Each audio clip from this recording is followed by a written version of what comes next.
नमस्कार, मैं हूं श्वेता झा और आप देख रहे हैं आज तक।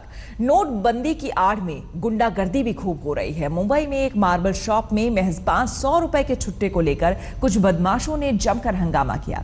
500 के पुराने नोट का छुट्टा नहीं मिला तो बदमाशों ने दुकान में जमकर तोड़फोड़ की और 22,000 रुपए भी लूट लिए।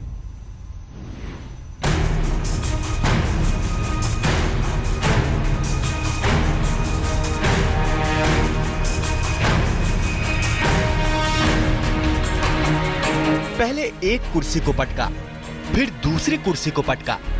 इसके बाद तो शुरू हुआ तोड़ फोड़ का सिलसिला।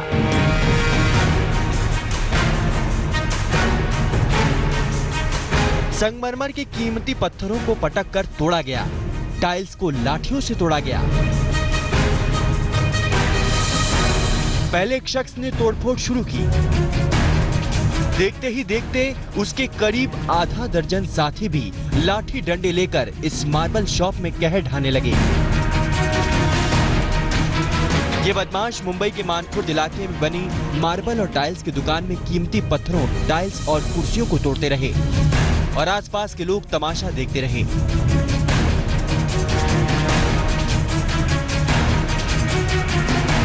कुछ देर इसी तरह हंगामा करने के बाद ये बदमाश इत्मीनान से निकल गए। किसी ने भी इन्हें रोकने या पकड़ने की हिम्मत नहीं की। हैरानी की बात यह है कि जिस वक्त ये बदमाश दुकान में तोड़फोड़ कर रहे थे, इन्हीं लोगों से कुछ समय पहले हुए झगड़े को लेकर दुकान मालिक नजदीकी पुलिस थाने में बैठा शिकायत दर्ज करा रहा था। दुकान मालिक के मुताबिक बदमाशों की इस हरकत की वजह 500 का पुराना नोट है। 500 रुपया का नोट है, छुट्टा करके वो लोग मेरे को दो। लड़का बोला भाई 500 रुपया का नोट तो छुट्टा होता ही नहीं। पहली बात तो मैं दूँ कहाँ से आपको 500 रुपया। इतने में लोग कुछ हुआ, लड़के का बातचीत हुआ, कहा सुनी हुआ, मैंने उसका कॉलर पकड़ लिए, फिर गाली वाली देने लगे, समझोगा इसमें। फिर वो लोग, फिर पुलिस की गाड़ी आई, एक लड़का उसमें से छूट गया था तो उसको बैठाए, चौकी लेके गए वो लोग। चौकी ले जाने के बाद में फिर लड़का फोन किया, अब्बू ऐसा ऐसा दुकान पे हो गया, घटना हो गया। मैंने फिर दुकान से आया, फिर ताबड़तोड़ पर चौकी में गया। चौकी में हम लोग बैठे थे तो फिर यहाँ से फ़ोन आया, हमारे दुकान को वो लोग तोड़ फोड़ कर रहे हैं, कुछ गुंडे आए तोड़ फोड़ कर रहे हैं। दुकान मालिक का आरोप है कि तोड़फोड़ करने वाले बदमाश 22,000 रुपए भी लूट ले गए। दुकान मालिक का कहना है कि शिवसेना का एक स्थानीय नेता उन पर केस वापस लेने का दबाव भी डाल रहा है। वो इधर आजू बाजू के थे, वो माने एक डिरिंगे करके एक शिवसेना का शाखा प्रमुख आया, वो बोला केस वापस ले लो, तो उसी के आदमी रहा होंगे, तभी तो अपने पास पीछे लगा था उसने। पुलिस अब सीसीटीवी की मदद से आरोपियों की तलाश करने का दावा कर रही है। एजाज खान, मुंबई, आज तक। नोटबंदी के नाम पर गुंडागर्दी की एक तस्वीर दिल्ली से सटे फरीदाबाद में भी दिखी। एक कार शोरूम में दबंगों ने पुरानी करेंसी ना लेने पर शोरूम मालिक को लेकर कर्मचारियों तक से मारपीट की और शोरूम में पत्थरबाजी भी की। घटना के 24 घंटे बाद भी सभी आरोपी फरार हैं और पुलिस कुछ भी कहने से बच रही है।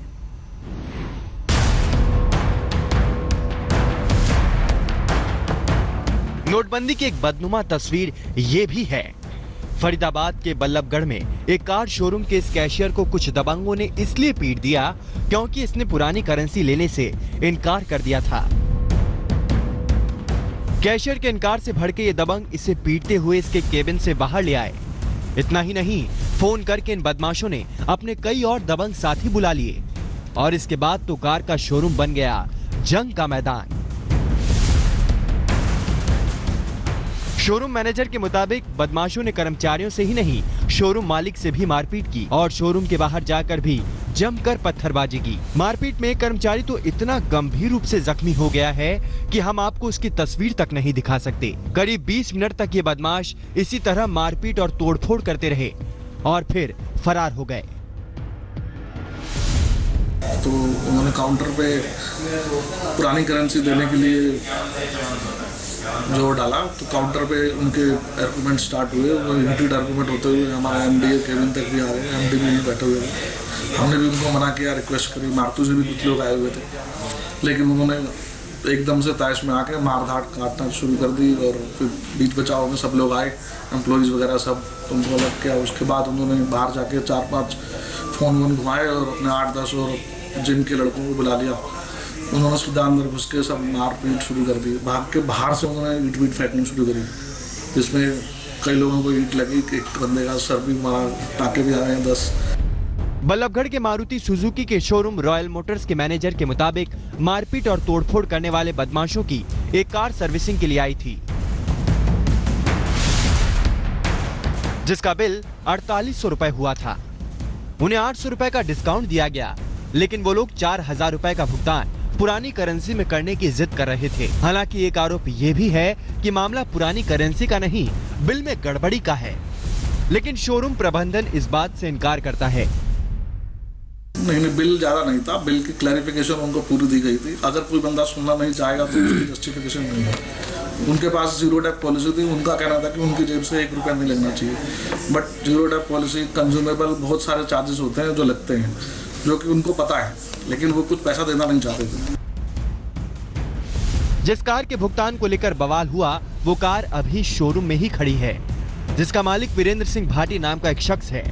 पुलिस अब मामले की तफ्तीश कर रही है। सचिन गौड़, फरीदाबाद, आज तक।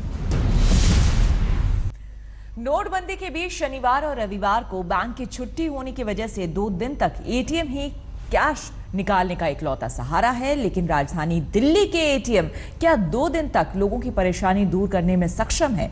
इसका जायजा लिया आज तक की टीम ने। कल आधी रात से लेकर आज सुबह तक दिल्ली के अलग अलग इलाकों में एटीएम का क्या हाल है, देखिए हमारी ये पड़ताल। कैश की कंगाली से जूझ रहे देश के लिए ये तस्वीरें जले पर नमक छिड़कने जैसी है। 2 दिन तक बैंक बंद रहेंगे, ऐसे में जनता का सबसे बड़ा सहारा सिर्फ एटीएम ही है। लेकिन कल रात से ज्यादातर एटीएम बंद पड़े थे, लेकिन कई में देर रात तक पैसे निकल रहे थे। देखिए देश की राजधानी दिल्ली के सबसे पॉश इलाकों का हाल। इस वक्त रात के तकरीबन 3 बजे हैं और मैं मौजूद हूं कनॉट प्लेस के इनर सर्किल पर। हमारे पीछे आप एटीएम देख पा रहे हैं, आईसीआईसीआई के एटीएम है। दूसरी तरफ आपको दिखाना चाहूंगा, लोग यहाँ पर घूमने फिरने भी आ रहे हैं। रात के वक्त जो नौजवान है, जो यूथ है, वो घूमने फिरने भी आ रहे हैं, और साथ ही साथ इस घूमने फिरने के बहाने जो कैश की किल्लत है उसका भी फायदा उठाने की कोशिश कर रहा है। रात के 3 बजे आप देख पा रहे हैं। इस अगर एटीएम की बात की जाए तो यहाँ पर 6 एटीएम है और समय पैसे। आप क्या रात के वक्त सिर्फ कैश निकालने आए थे या घूम रहे थे उस दौरान? हम तो कैश निकालने के लिए आए थे। सुबह से परेशान हो रहे हैं, बहुत ज्यादा धक्के खा रहे हैं हर बैंकों के अंदर, लेकिन पैसे कहीं नहीं मिल रहा है। ये आइडिया है कि रात के वक्त खाली होगा तो रात के 3-4 बजे तक घूम रहे हैं, जब जाके पैसा मिल रहा है। रात के वक्त ही पैसे निकलते हैं। लेकिन क्या घूमने टहलने भी घूमना टहलना तो बहाना है, निकालने तो पैसे ही हैं। घूमने टहलना बिल्कुल। क्या बोल रहे थे आप? घूमने टहलने के लिए भी तो पैसा चाहिए। बिल्कुल एकदम सही बोले, घूमने टहलने के लिए पैसा चाहिए। लेकिन यहाँ पे जो काफी यूथ है आप देख पा रहे हो, एक के बाद एक 6 एटीएम है। लकी ये है कि यहाँ पर जितने भी एटीएम है वो सारे के सारे काम कर रहे हैं। ये तो था रात का हाल, लेकिन अब जरा सुबह का हाल भी देखिए। दिल्ली में ही राजौरी गार्डन में जब हमारे संवाददाता पंकज जैन पहुंचे तो उन्होंने क्या देखा? एटीएम में कैश है या नहीं, इस बात के रियलिटी चेक करने हम निकले हैं राजौरी गार्डन के, और तमाम बैंक का हाल आपको बताते हैं। ठीक मेरे पीछे आप देख रहे हैं स्टेट बैंक ऑफ इंडिया का एटीएम, जिसकी शटर पहले से ही गिरी हुई है। लोग यहाँ पर बार बार शिकायत कर रहे हैं कि वो कई ऐसे एटीएम घूमकर आ चुके हैं जहाँ पर उन्हें कैश ही नहीं मिल रहा है। और अगली तस्वीर जो आप देख रहे हैं यह है पंजाब नेशनल बैंक की। आज शनिवार है, बैंक बंद है, लेकिन एटीएम जो है वहाँ पर भी ताला जड़ा हुआ नजर आ रहा है। और ऐसे में लोगों की जो मुसीबत है वो इस बात को लेकर है कि उन्हें हर एक एटीएम से दूसरे एटीएम की तरफ दौड़ लगानी पड़ रही है। क्या बैंक ऑफ बड़ौदा का एटीएम में लोगों को राहत मिल पा रही है? क्या वो कैश निकाल पा रहे हैं? जहाँ लंबी कतार लगना शुरू हो चुकी है और तमाम लोग इंतजार कर रहे हैं, क्या कैश निकल रहा है? नहीं सर, कैश नहीं आ रहा है, डिपॉजिट हो रहा है सर। कैश नहीं निकल रहा है? जी सर, कैश है ही नहीं इसमें। है ही नहीं? जी सर। दिनों से आप कैश निकालने की कोशिश कर रहे हैं? एक हफ्ते से ऊपर हो गया, मगर एटीएम की जो है ना लाइन, वो इतनी बड़ी लाइन होती है कि या तो एटीएम से पैसे निकाल लो या सर्विस कर लो। आप बताएं, आप कहाँ से हैं? बहुत ज़्यादा प्रॉब्लम हो रही है। मैं यहीं से रजौरी गार्डन से हूँ ऑफिस से, और मैं प्रीतमपुरा पंजाब विभाग सब जगह तक हो गया हूँ, लेकिन एटीएम में मुझे कैश नहीं मिला। कहीं कैश नहीं मिला? कहीं नहीं। अभी यहाँ पे लास्ट आ करके यहाँ पे लाइन में लगा। यहाँ भी बता रहे लोग कितने डिपॉजिट है? बिल्कुल भी वही है। अभी अब फिर वापस जाऊँगा करके। अब दिल्ली के ही मयूर विहार की हालत देखिए, यहाँ भी पैसे उगलने वाली मशीन के पेट खाली पड़े हैं। मयूर विहार फेज 1 में हम एटीएम के बाहर मौजूद हैं और ये तमाम लोग हैं सुबह से यहाँ पहुंचे हैं। क्या बता रहा है मशीन में भी? कुछ नहीं बताया जी, कैश नहीं है बिल्कुल भी इसमें अभी भी। ट्रांजैक्शन डिक्लाइन करके आप क्या? ट्रांजैक्शन डिक्लाइन करके बता रहे हैं। जब भी कैश उसमें है नहीं तो इसकी वजह से ट्रांजैक्शन डिक्लाइन करके आ रहा है।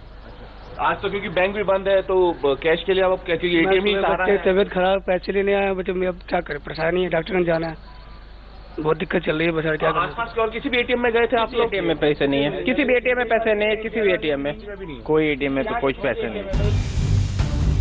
ये हाल दिल्ली के इक्का दुक्का नहीं बल्कि ज्यादातर एटीएम का है।